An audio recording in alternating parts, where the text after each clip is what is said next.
Listeners, today is a difficult day. It's with a heavy heart that we learned of the passing of a true public servant, the 36th Premier of British Columbia, the Honourable John Horgan. On behalf of Air Quotes Media, our condolences go out to the Horgan family and to all Canadians and British Columbians touched by his public service. Hotel Pacifico cannot exist without our generous sponsors supporting public discourse on the podcasts, and today's episode, beginning in a few moments, will be a full, uninterrupted reflection on the life and legacy of John Horgan. Our presenting sponsor TELUS and sponsors Fortis BC and Airbnb wish to extend their sincere condolences to Mr. Horgan's family and friends and acknowledge his lifelong dedication to public service and the people of BC. His contributions will be remembered with gratitude. You've reached Hotel Pacifico, your 5-star destination for BC politicos. Press 4 for room service. Press the star key for your hosts Mike McDonald and Kate Hammer. Welcome, guests. We're gathered here today at Hotel Pacifico on a sad note with the passing of John Horgan, the 36th Premier of British Columbia, who passed away at the age of 65, far too early, interrupting a career of public service that touched many in British Columbia and left a legacy as Premier that we're going to have a chance to talk about today and talk about his life and his political career that made a significant impact on the province and on his political party and the people of his constituency and the western communities of Greater Victoria. Geoff, obviously a very difficult day for you, having served as his chief of staff and a longtime friend. Yeah, it's a huge loss, and of course I'll miss him terribly personally. But I think it's a huge loss for the province and even for the country because, as you say, he was 65 and he had a tremendous amount of energy and intellectual curiosity and stamina, and could have done so much more had he not been waylaid a third time by cancer as he was earlier this year. So yeah, I'll be taking a long time to work it all through, but I think British Columbians will be generally very sorry to hear this news, which is just breaking this morning as we started to come to work. But maybe this is a good time to introduce our other guests, Mike, since we're changing our format a little bit today in the wake of this news. We're very lucky they were planning to come to see us anyway at the hotel, but one is a repeat visitor, Don Wright, who I worked very closely with Don because he was deputy to the Premier when John Horgan was elected in 2017, was instrumental to many of the huge public policy changes that came in during that period. So we weren't going to talk to Don about those necessarily, but since he's here, I think it would be strange not to. So welcome, Don, to Hotel Pacifico. And our guest in the strategy suite is Maeghan Dewar, a lifelong New Democrat, but also now a very successful government relations and communications consultant here in Vancouver with FGS Longview. But she also spent 10 years working in the government of Gary Doer when he was, and Greg Selinger, premiers of Manitoba, and is a close follower of New Democrat politics, both federally and provincially. So really an excellent person to bring that broader sort of political perspective to a conversation, which I know will start today, but probably continue in some way or other for many episodes. Welcome, Don and Maeghan. Thank you. Thanks. Well, the three of you all knew John Horgan obviously much better than I did. So I'll ask a lot of you some questions today and guide the discussion to. I'm sure all of you are still processing the news, and as the entire province will shortly, or by the time we drop the episode here, people will have had a chance to digest the news somewhat. But let's start with John Horgan the man, John Horgan the person. What are your recollections of what he was like to work with, what he was like to spend time with? Maybe, Don, I'll start with you because you worked with him on a professional level at the start of his government in 2017, and knowing how the works in the West Annex, you were up on the second floor and Premier was down on the first floor, and I'm sure You had interactions with them many times a day for several years. Yeah, yeah. Well, and just to repeat, I'm still processing the news from this morning. Um, but John was one of the most enjoyable bosses I ever worked for. He just had so many dimensions that made him likable, to put it bluntly. He genuinely liked people. And Geoff, you can remember how that was a bit of a challenge for us, because if we had to get him to a certain meeting on time, we had to build in the John factor, where he would just stop and talk to random people because he genuinely liked them. Had a fantastic sense of humor. He was always, injecting that into discussions. Quite often to diffuse a tense situation, but you could always rely on John to, make some funny comment. And then he just had a real, compassion about making this province better, and it came across in everything that he did.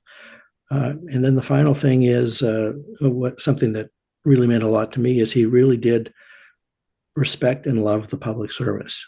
He, for a while in his younger days, had been a public servant, and I think that stuck with him.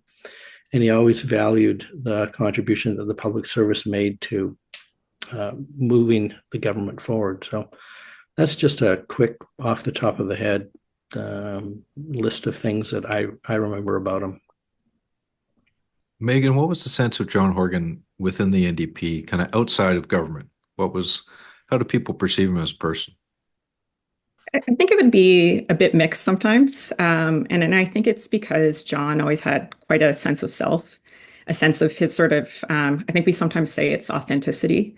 I like to sort of make that a term, or widen that term a bit. And it was a sense of what he wanted to do, how he wanted to do it, and kind of talk regularly about it. And so for the NDP, I think the reflection after, now that he's died, is going to be more on that strength and leadership, and that ability to do some of the big things. An example of that would have been UNDRIP, and being able to bring big policy in this province and do it in a way that it's going to last. And I think that's his legacy within the party, but also just more broadly in Canada. And so I think, and New Democrats can reflect on that, but I think that's something for anyone in any political party. Mm-hmm. Mm-hmm. Geoff, I've never really asked you this before. I mean, obviously you came in as Chief of Staff in 2017, but how far did your friendship with John Horgan go back? Well, we first met actually when I worked for the Fishermen's Union, which, a long time ago. Well, not that long ago, but it was a long time ago. He was part of a group of very talented political staff. Another one was Adrian Dix, who wound up working in Ottawa during the big bloom that the NDP had under Ed Broadbent, a big caucus, and quite a few British Columbians were in that caucus. And their political staff, many of them went on to long careers, including and some of the MPs there too, of course. Dave Barrett was there briefly. And Horgan was part of a group, including Jerry Scott, who is a veteran of the BC Party. And they worked closely with people like Jim Fulton, who's another fantastic political figure in BC history that the NDP lost way too early to cancer. Fulton was a brilliant politician and represented the North Coast. A ton of fun to be with. He later went on to sort of launch the David Suzuki Foundation, but they all were there. And so as someone who went down with the Fishermen's Union to lobby the federal government on fisheries policy, I met John at that time. But I didn't really connect with him until I worked with Adrian and then under Glenn Clark in the Glenn Clark government, and John was political staff there. When Glenn had to resign, John became chief of staff to Dan Miller. And then I reconnected with him, from time to time. And there was just a follow-up one of Megan's comments, which I think were very true. There was a view in parts of the NDP that John was a bit of a cracker, a bit of a rube, kind of from Langford. Didn't really get the province. Didn't really understand what was up with complex issues in the city, and I didn't really buy it, but I really realized how wrong that was. Strangely enough, on a bicycle trip My wife and I rode from Saanich all the way through to Suka, and the second half of that trip was all the way through John's riding. And Langford, Juan Fuca, that whole area, Cowichan, which you represented part of for a while, really, in my view, is British Columbia in microcosm, from the city in Victoria through to the suburbs, the small farms, and retirees in Metchosin, but also loggers in those days, still some fishermen around, and a big Gurdwara and an active Sikh community. And in many ways, John flourished in an environment politically that represented all of BC. He had terrific relations with the First Nations right in his own constituency. He was on a first-name basis with those chiefs. And so notwithstanding the concerns of some from further away who thought they had a better idea, I think actually he was closer to the ground and yet still had that larger perspective for the years he spent working around the province. And a long experience and respect for the resource sector and for energy, those things he had developed quite an expertise in. So he developed quickly into someone who really knew the province in a deeper way than many of us have the chance to do. I was thinking about that too today, Geoff, and part of it too is I think he was quite an emotional guy. So he liked people, and so he'd connect with them. But then he'd also kind of get pissed off about the same things you get pissed off about. I remember one of the first times, because my dad worked on his campaigns and they were very good friends, he met my daughter, who was very important to us, obviously, as a child. John spent a lot of time with her, and they quickly realized they had the same birthday. And so every year on her birthday, on August 7th, she'd get a happy birthday from John. But that's because he, as Premier, took a moment to spend time with a 4-year-old kid and actually talk to her. And so it's that interest in people, but also just the emotions that kind of came with it that I think made him a very special leader. Mm-hmm. You put your finger on something that's important, which is the tag Angry John, which he resented. It wasn't meant as a compliment, but I think you put your finger on an important point there, Megan, that it did reflect his passion. He could be angry about things that a lot of people were angry about, and that made them have more confidence in his perspective and his direction. So that passion came through, and I think he would admit privately that when he finally did get to become premier, a lot of these things that have been driving him all his life, including things that were really frustrating to him, he was finally able to act on. And as Don has said, he was a delight to work for because he was having so much fun. And he wanted everybody to have fun doing good things for the people of BC who, as he used to say, even if they didn't know it, were all New Democrats at heart. Well, he spent 12 years in opposition, which must have been not the most enjoyable experience. Yeah, torture. Your word, torture. But I would have would assume that he was ready to get into government in 2013 when that election happened, and it didn't happen. And he would have been pretty frustrated at that point. And there was a bit of a moment, I guess, where he could have just walked away from politics and said enough with that, but he decided to stick with it. Do you have any insight on that, or what he was thinking around that time, and why he decided to double down and go for the leadership? Well, only some insights. It'd be interesting to hear what the others have to say in this regard, because I was not close to him at the time. I know he was always very loyal to Carol James, and the crisis that erupted before the 2013 election, I guess a couple of years before, was very, very painful one for him, and took him longer to get over that in some respects than others. I think when people look back, they'll realize that Adrian Dix did an enormous amount to heal the wounds of that particular struggle. And then you're right. I think he was looking forward to winning in 2013 and did not. But my recollection is that he was a legitimately reluctant leader, and waited to the point where I was ready to scream before he finally decided it had to be him. Mm-hmm. I mean, most of the caucus had concluded that a long ago, and I don't think he was just being coy. I think he was self-critical about whether or not he'd be able to carry it off, and he was aware of some of his, how he rubbed some people the wrong way. He wasn't sure about this, that, the other thing. But eventually he did it. And to be fair to him, it wasn't an easy start. It took him quite a while to find a groove in the leadership. And And even as you and I both remember very well, Mike, it wasn't easy to even take government. It took weeks and weeks and weeks before the lieutenant governor finally relented and said, "Yeah, I think you should give it a whirl." So it was a long haul to get there. And once he got there, he was determined to make the most of it. Yeah, and he had actually run for leadership against Adrian Dix in I think 2010, around there, and Mike Farnworth was in that race, and he'd finished third. So, at that point, John Horgan wasn't John Horgan yet, in terms of political leadership. So, but sometimes that's what happens when people rise to leadership. They've kind of had one whirl at it and didn't work out, and it comes around. And obviously, the circumstances were more favorable the second time.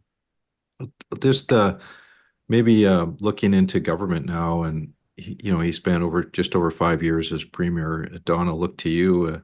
When you look back, what do you think were the essential trademarks of the Horgan premiership in terms of policy? What do you think was laid down early that guided the government's work there?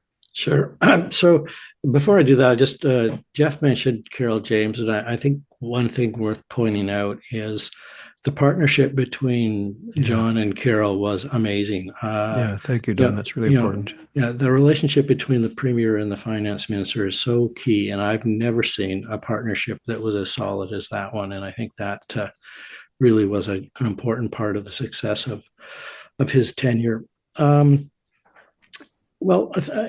To get to your question, I think what he brought was a sense of pragmatism that showed up in some of the early decisions that were not easy decisions to make by any stretch of the imagination.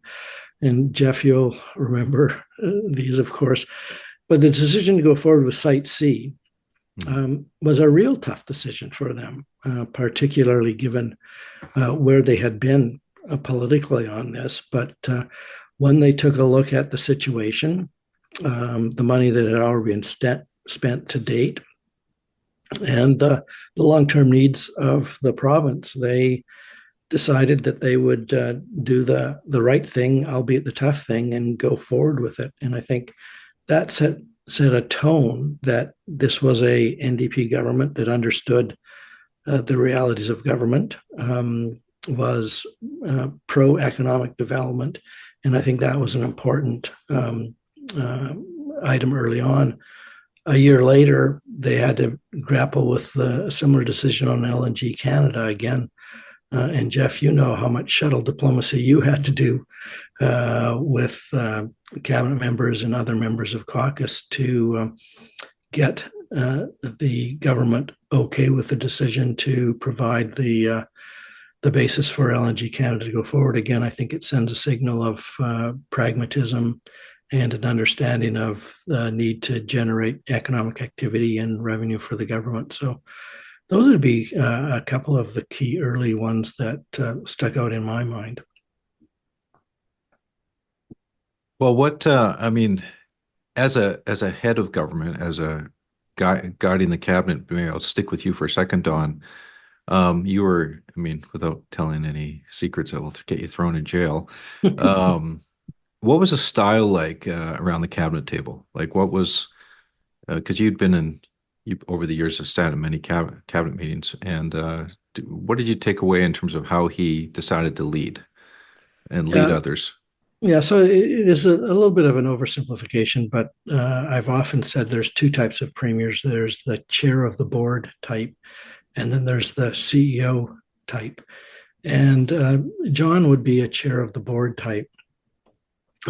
So he wanted the ministers to really bring things forward and have the discussion around the table and then try to work towards a consensus. But you shouldn't take from that he was passive. When he saw the direction that needed to be gone, and there was still some massaging of personality, so to speak, he wasn't afraid to do that. So that's what I saw in terms of the dynamics around the cabinet table. Mm-hmm. I think, Meg, go ahead, he Jeff. struggled a bit. One anecdote that popped in my mind this morning, I'm not altogether sure why it did, but he got into trouble at one point in party circles, but it became a public controversy because he reflected on his childhood and how he had been surrounded as a kid by people of very many races and played hockey and lacrosse with Sikhs and Indigenous people and Black people and so on. And he said, I just didn't see race. The comment was read as very offensive by people of color who objected to the idea that they were erased by that comment, that they were invisible. And he really was upset by that, although he apologized. Uh, and I don't think that John Horgan would have been inclined to apologize 10 years earlier. Megan's pointed out, he could be peevish about some of this stuff and frustrated that people didn't read him right. But as he got into the job, and Don's pointed this too in the cabinet setting, he grew in the job. He was always learning, how to change and improve the performance. And he wasn't doing it from a sense of personal ego. He was trying to perform better, I think, even when, he was getting pilloried for, in my view, was a real but not very big deal, frankly, in terms of the comment he made, because it did reflect his actual complete embrace of diversity in all its ways. But he didn't fare particularly well in the era of social media, I have to say that. I mean, John always seemed to do quite well with actually BC Liberals, who somewhat disarming of them. Certainly heading into that 2020 election, that was the case. But how Megan, I'll ask you, like, how did he fit with more younger progressives within the NDP? Like how, because I mean the NDP has always been renowned for having these different power centers, and for lack of a better term, the Greens and the Browns or whatever, however you describe it. How do you see his leadership translating onto that NDP base? A hard question, actually. I think it's going to be like sort of what I said in the opening. I think it's going to be more of a legacy of leadership with sort of young progressives. I think he had a lot of balances he had to strike in terms of becoming premier and looking at decisions that had to be made in terms of economic development, but also balancing that off with other policy choices or sort of other paths to take. And we saw that in particular when it came to forest policy, to try and make to change things. And I think, as a young progressive, I think sometimes my generation, we are very tough on leaders and we see things in a very sort of black and white way, and not probably unlike how John was towards the beginning of his career at times. And I think as time passes, I think it's sometimes we say pragmatism, but I think he's going to be remembered for understanding the issues that were up in front of us and being the person that was going to take them on in a way that moves forward. But I don't know if that will always be, it's always young New Democrats that are always going after the leader and saying you're not doing enough. And they're not necessarily the ones who know how to win government at the time. So it's I hope they reflect on it. And I hope as a party we reflect on what he did as leader.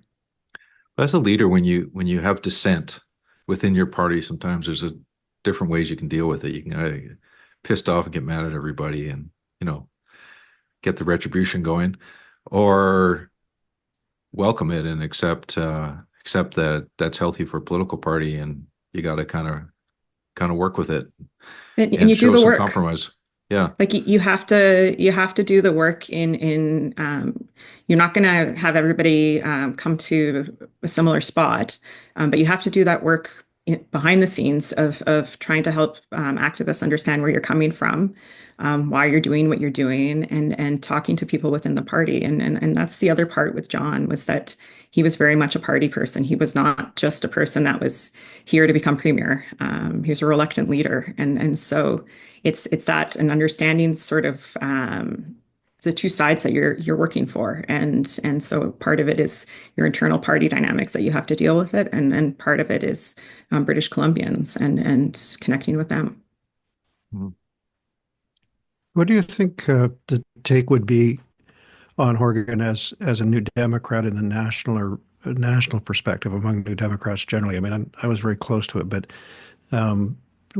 you have a better perspective. How do you think he fits in with the Wab Canoes, the Rachel Notleys, the Jagmeet Singhs?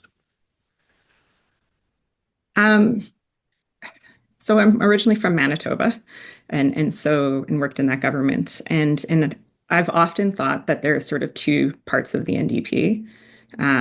There's Ontario and there's the rest of us, and I thought it was BC and the rest of everybody else. I used to think it was Manitoba, but I was young and thought Manitoba was the center of Canada. But turns out that's just location. So I think over the next little while, and so I'm kind of looking forward with this, the NDP is going to be doing a lot of work to figure out what this party is now. And that's just the changing dynamics of politics and of Canada. And I think that Horgan's legacy is a part of that. I do think that there's going to be something there. And I actually don't think, I made the Ontario joke, but I think that was very similar to the growth Jack Layton had before he passed away. And it's that sense of self mixed in with understanding what you want to accomplish and people really getting that about you. And do you see parallels with John Horgan and Jack Layton? Like, what do they? As the politicians, a little bit. I worked on some of Layton's central campaigns, and the similarities, I would say, is he really, there was a team around him. There were people that were other MPs, that were other people he worked with. Layton really trusted, and you were a part of that. And I think Horgan was very, very similar, and he was building something. And he also, I think another similarity was at the beginning when it was Taliban Jack, and at the beginning of his campaign, and people didn't quite take him seriously, or he had a few missteps, and he learned on the job and showed growth and maturity. And I think there are similarities between the two. So I've got to put a question to you, Don. You've got the longer view of these big policy moves that were made. You were in many respects the architect to John's vision on things like Clean BC or forest policy or DREPA that Megan's mentioned, stood up a childcare program. I could go on and on. It would sound like a commercial, but I wonder how enduring you think those are, because I think you and I both know that John would worry about how long some of this stuff would last, and very early take. What's your assessment? Yeah, well, that's a real simple question, George, Geoff. Yeah, but start with a little anecdote about John. About a year in, we had a cabinet retreat over in Vancouver, and I went out for dinner with him, and I, asked so what's your vision of what you want to accomplish? And he gave me an answer that surprised me. He said, I want it to be the case that it will not be extraordinary for there to be a change in government every 2 or 3 elections, as opposed to every 4 or 5 or 6 elections. And initially, it sounds like a rather prosaic ambition, but actually, when you think about it, in BC, it's quite profound. He basically wanted the NDP to be viewed as a reasonable alternative to the right of center party that could be elected fairly regularly.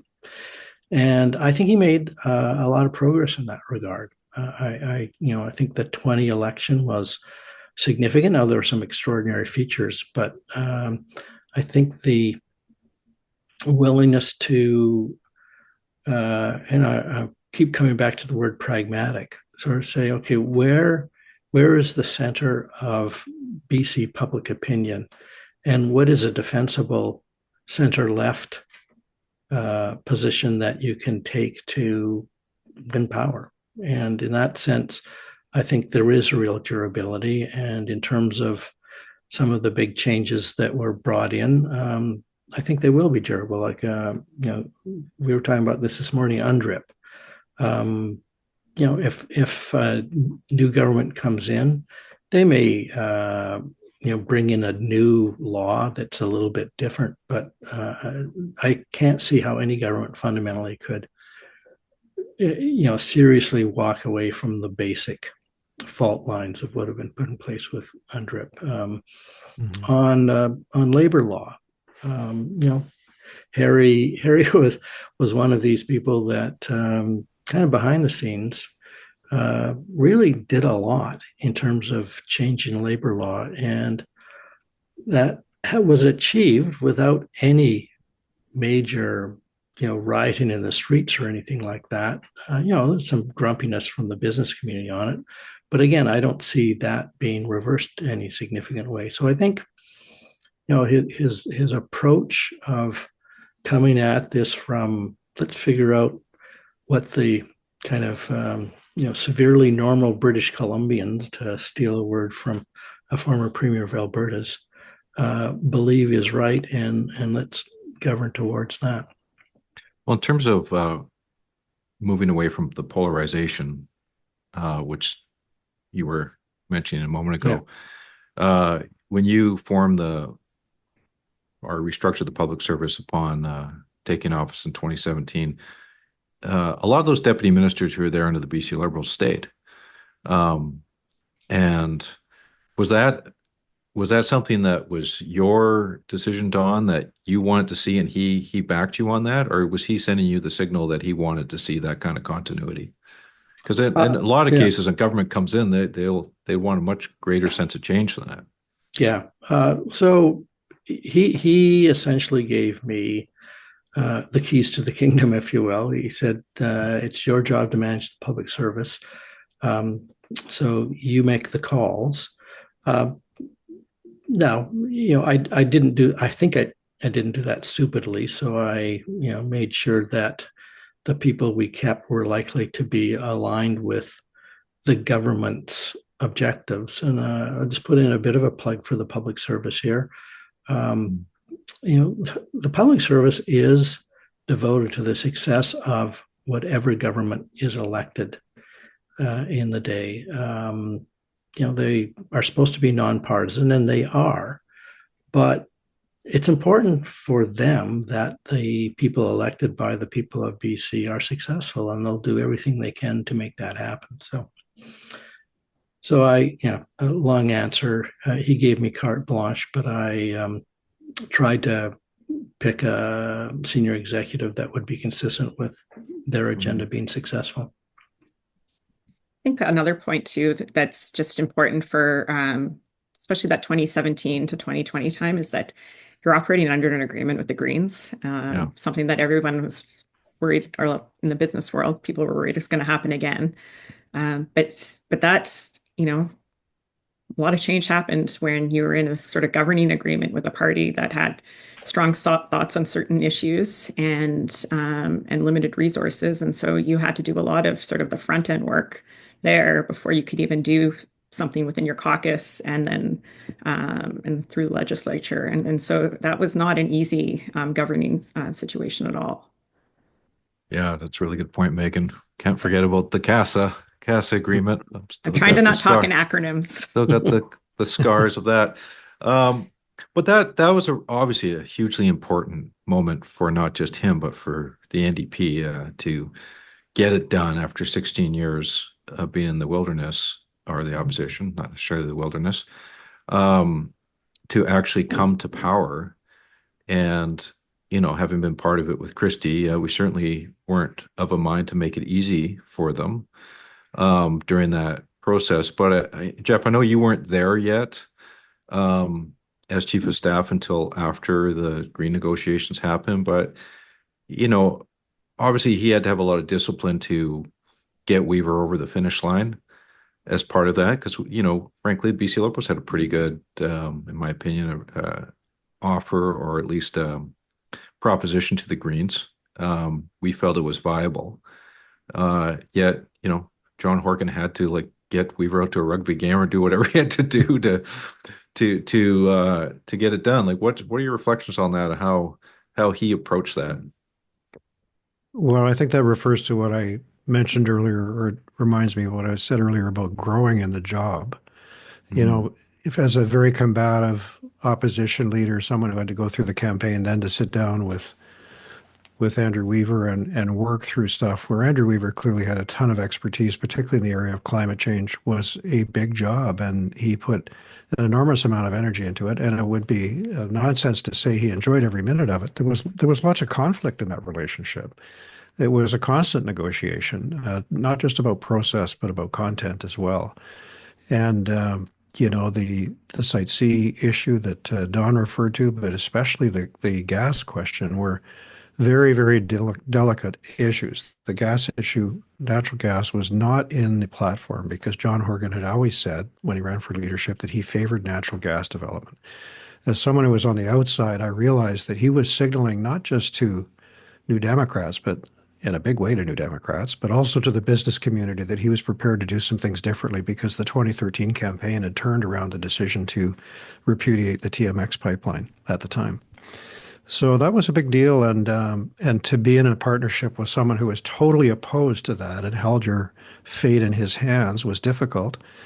But John found a way through that, and part of it was making sure the caucus was very united. I think that was another thing that was a big advantage. And Megan's pointed very aptly to how many times he would engage with people, but he was very good at caucus relationships, which made my life a lot easier.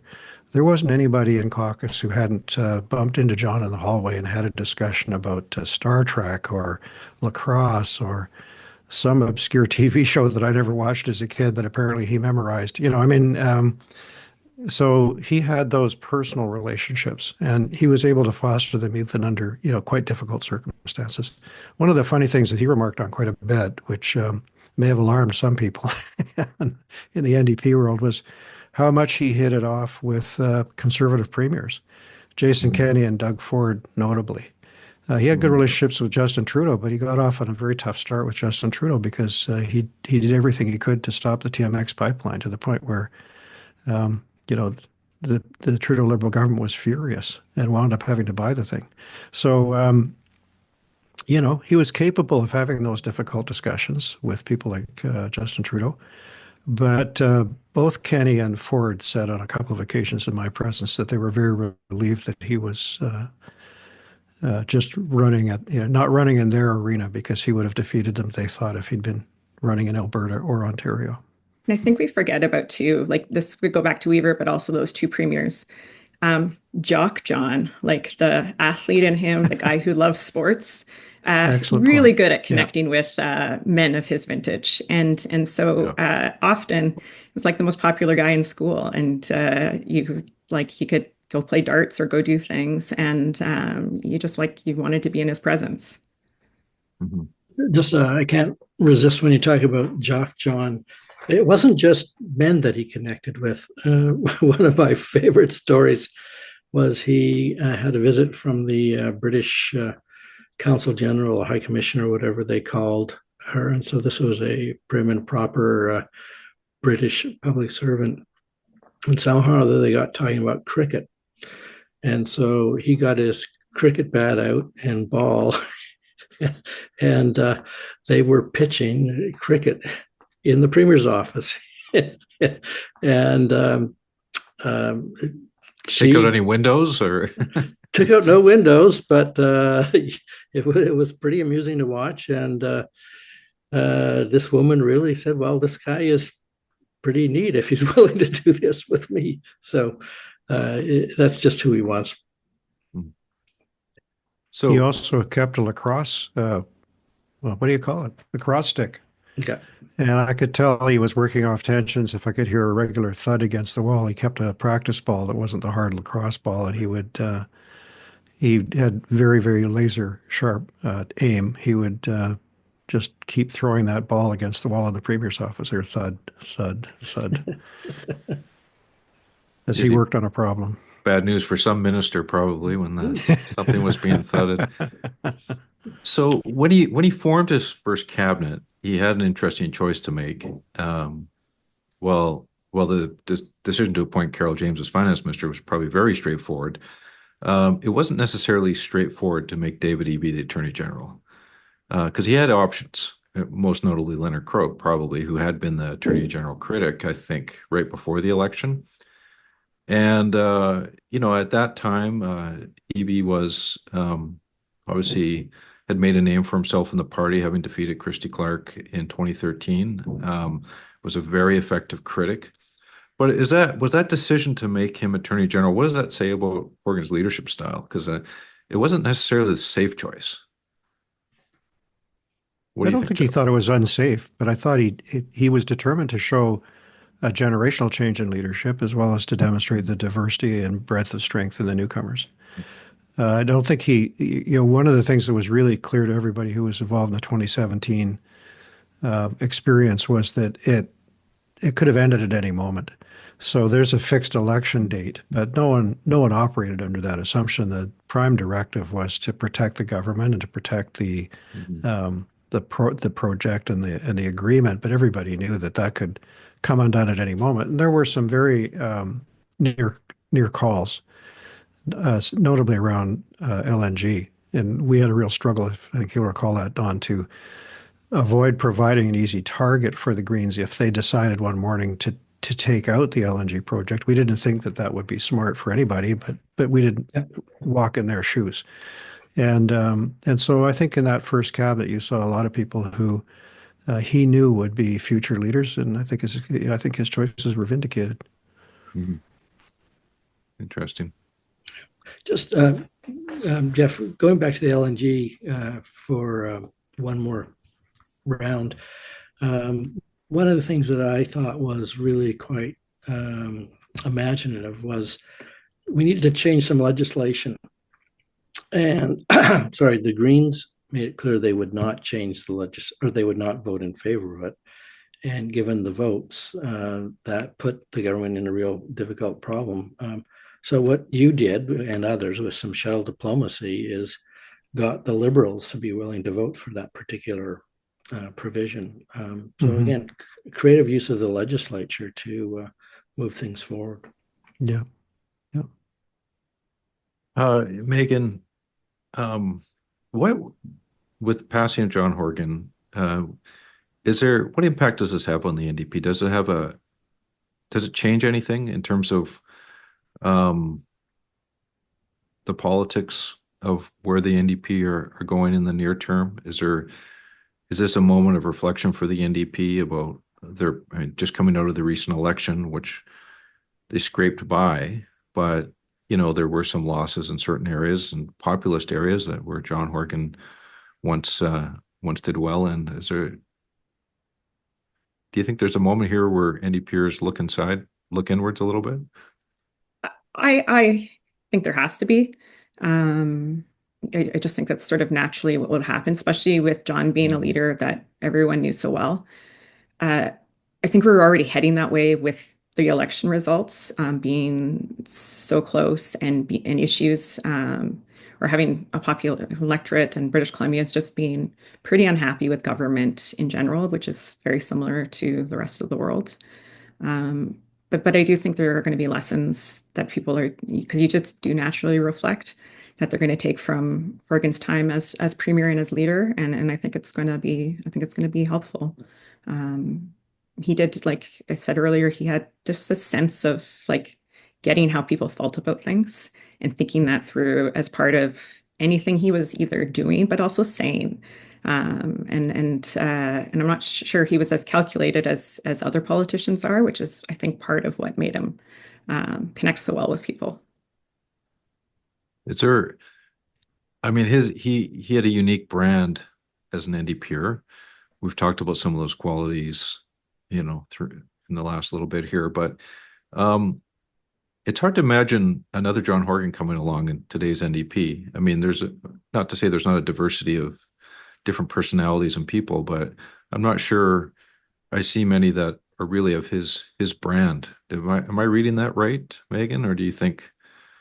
I actually just think he is rare, Yeah. because he had the confidence to be premier, to run for leader. But he also probably had a lot of anxiety at times and was pretty hard on himself.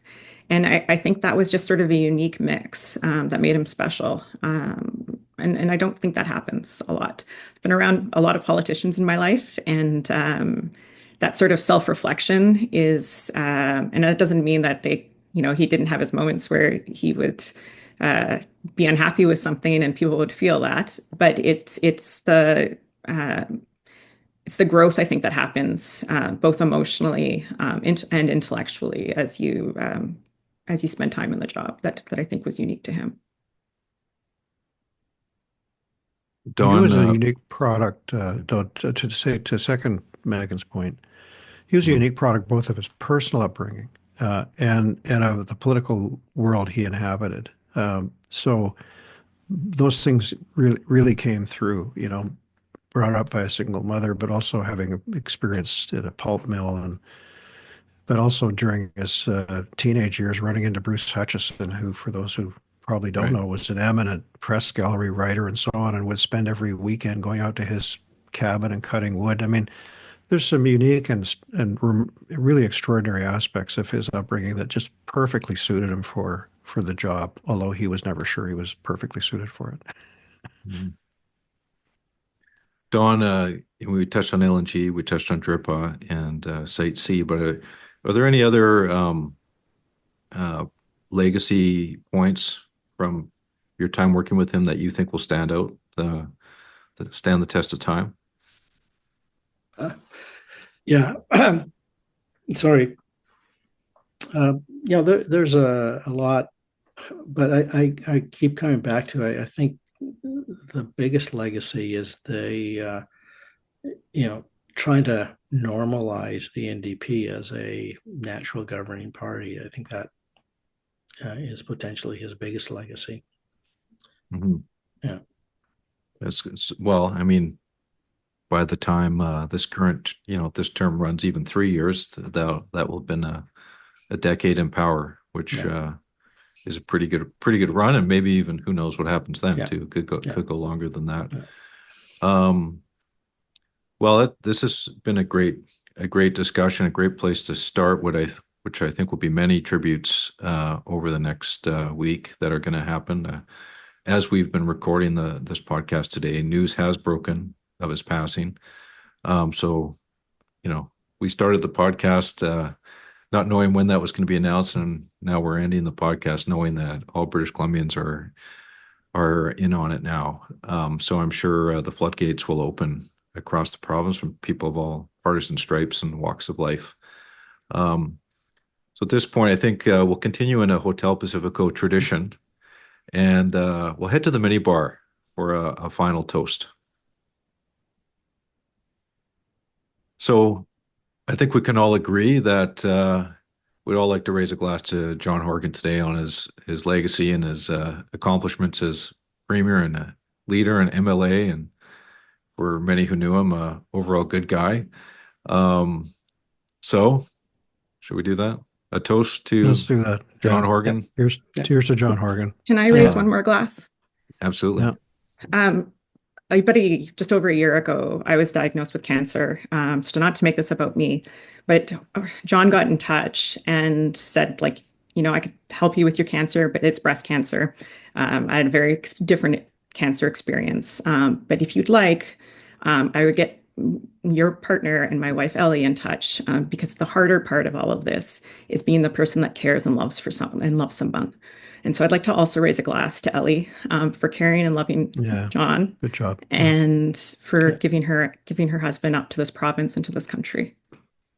Thank you. Well said, that's Megan. a good one. Yeah, very well said. Megan, I'd like to second that. The spouses of politicians, it's not a lot of fun in most cases, especially the great ones. Yeah. Mm-hmm. But their relationship was really something privileged to be privy to. Yeah. And so thank you very much, Megan. That's well, great. And he had to go through that cancer experience while in office, which would have made it even more difficult, I'm sure, for everyone around him who loved him. Yeah. Last year around this time, John came on this podcast, one of our very first guests, and it was very generous of him to do that, given that we'd only just started, and he's probably wondering what the heck is Hotel Pacifico all about. Well, we had a really great discussion that day, and that sits in our archives on the podcast. And I would encourage listeners to go back and listen to that, because that, in his own words, was how he saw his legacy and his time as premier. And I think it was discussion worth being retold again for those who have the time to do that.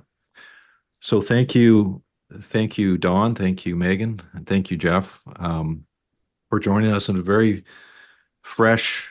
The news is fresh and hard for all of you to digest and to talk about it today. But I think our listeners will appreciate it, and as they, I'm sure, will hear many others in their own words talk about Mr. Horgan.